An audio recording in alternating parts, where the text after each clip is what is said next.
कोल्हापुरातील मध्यवर्ती बस स्थानक ते राजारामपुरी या मार्गावर पायी ये-जा करणाऱ्या नागरिकांची मोठी संख्या आहे।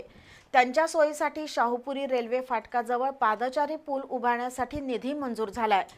महिन्याभरापूर्वी कामाचं भूमिपूजनही झालं, मात्र अजूनही कामाला सुरुवात झालेली नाही। त्यामुळे परीख पुलाखालून किंवा रेल्वे फाटकावर बांधलेल्या भिंतीवरून उडी मारून अनेक नागरिक जीव धोक्यात घालून ये-जा करतायत। एखाद्याचा जीव गेल्यावरच पादचारी पुलाचं काम सुरू करणार का, अशी विचारणा माजी नगरसेविका प्रतिज्ञा उत्तुरे यांनी केली आहे।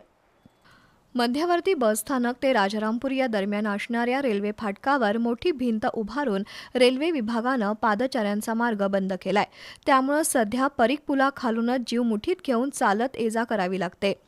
नोकरी व्यवसायासाठी तसंच शाळा कॉलेजसाठी सुमारे 20 ते 25 हजार नागरिक आणि विद्यार्थी दररोज या पुलाखालून ये-जा करतात।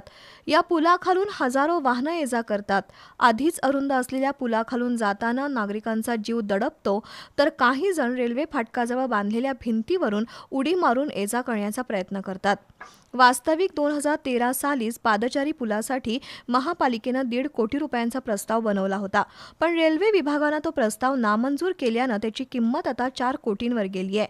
नागरिकांना रेल्वे फाटक ओलांडून पायी ये-जा करता यावी यासाठी जिल्हा नियोजन समितीतून लोखंडी पादचारी पूल बांधण्यासाठी 3,88,00,000 रुपयांचा निधी मंजूर झालाय।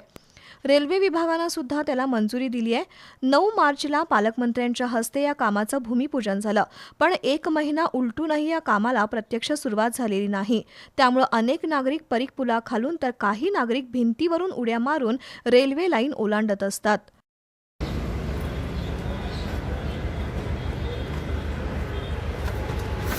अरे बाबा बाबा, क्या बा कसं नडलं काय आता?